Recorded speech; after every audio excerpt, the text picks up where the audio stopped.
Bismillahirrahmanirrahim. Assalamualaikum warahmatullahi wabarakatuh dan selamat sejahtera. Okay, pelajar, sebelum saya mulakan, saya nak kamu buka buku teks muka surat 18. Di mana pada hari ini kita akan belajar tajuk bagi menghasilkan gambar raja blok bagi produk mekatronik sedia ada. Ya.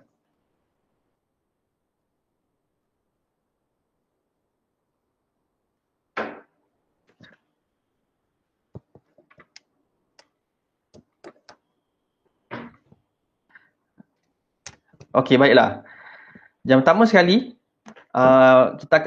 kita akan belajar bagaimana untuk menghasilkan gambar raja blok bagi produk mekanikal sedia ada. Di mana yang lepas kamu dah tengok macam mana untuk kenal pasti elemen dan juga nyatakan fungsi bagi produk mekanikal sedia ada. Okey. Jadi gambar raja blok ni dia berfungsi untuk menerangkan fungsi elemen pada produk mekatronik dan juga lukisan yang mewakili litar ataupun elemen yang dilukis dalam bentuk blok. Maksudnya bila kita lihat gambar raja blok tu, kita tahu produk mekatronik tu macam mana dia punya litar dia secara kasarlah.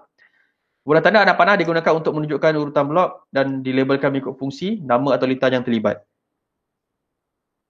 Okay, ini ialah contoh gambar raja blok, di mana dalam gambar raja blok kita ada 3 bahagian. Okay, ini ada garisan 3 bahagian, iaitu input, proses dan juga output. Kalau kamu lihat tahun lepas, saya dah ajar dalam bentuk elektronik. Di mana kita dah belajar input, itu apa? Input ialah terima. Okay. Proses ialah dia proses. Manakala output tu, dia punya peranti output lah. Okay, contoh, macam yang lepas saya berikan contoh perut lah. Tubuh badan kita, input ialah mulut. Mulut menerima makanan. Proses ialah perut. Perut proses. Kemudian output dia apa? Outputnya yang keluar masa kamu nak terberak tu lah. Tu dia. Di mana komponen input melibatkan peranti masukan. Proses mesti melibatkan pengatur caraan. Okay, ataupun mikro pengawal. Manakala output melibatkan peranti keluaran. Okay. Okay, baiklah. Macam saya cakap tadi, input dia terima. Dia terima, dia hantar isyarat kepada proses. Manakala proses, dia proses isyarat yang diterima daripada input.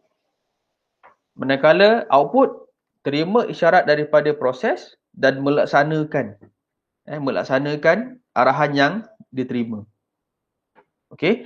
Di mana setiap produk mekatronik mempunyai gambar raja blok yang berbeza mengikut fungsi dan komponen yang terdapat pada produk berkenaan. Contoh, kat sini, iaitu kereta kawalan jauh. Ni gambar raja blok kereta kawalan jauh. Di mana input dia? Input dia ialah remote control. Panel kawalan tanpa wayar, remote control. Kamu ada remote control. Kamu tekan. Tolak kereta tu ke depan. Kita tekan, nak jalan ke depan, tolak temul tu ke depan. Maka, remote control akan hantar isyarat kepada mikro pengawal, iaitu bahagian proses. Okay, mikro pengawal, dia terima.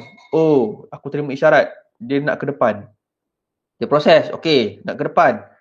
Mikro pengawal akan hantar isyarat kepada output, iaitu pemacu motor dan motor AT. Okey, pemacu motor dan motor AT terima. Oh, dia nak ke depan. Maka, motor berpusing dan juga roda berpusing ke depan lah. Ini ialah contoh gambar raja blok. Senang ni pelajar, tak susah. Okey, contoh yang kedua. Pagar elektrik. Ingat kelas gambar raja blok dia mesti ada macam ni Ni dia punya bentuk dia, format dia. Dia tak boleh ubah. Okey, bagi input. Okey, kita ada control, remote control. Kamu tekan. Okey, butang nak buka pagar, tekan. Jadi remote control hantar isyarat kepada mikro pengawal. Mikro pengawal akan proses. Dia akan proses isyarat. Okey. Oh, dia nak buka. Kemudian mikro pengawal akan hantar isyarat kepada motor, pemacu motor dan juga gear. Okey, jadi bagi output ni, 3 bahagian output tu iaitu motor, pemacu motor dan juga gear, dia terima. Oh, dia nak buka pagar. Jadi motor pun bergerak.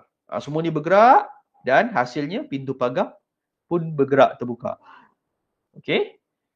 Itu dia. Baiklah. Seterusnya pelajar. Dah faham kan gambar raja blok kan? Jadi, tugasan seterusnya ialah lihat produk ni sama macam tadi. Okey, produk ni. Okey, saya pasti kamu pernah lihat ni. Okey, tajuknya ialah ni, tuliskan dalam buku. Dan lukiskan gambar raja blok bagi produk ini. Ingat format dia jangan lupa, format dia sama macam ni. Mesti ada input, ada garisan, proses ada garisan, output, kemudian ada anak panah. Dan juga mesti ada belakang ni, mesti ada apa yang bergerak. Okey? Sikit belajar. Itu saja untuk hari ini. Dah siap, nanti hantar pada saya ambil gambar. Jangan lupa like dan subscribe video saya.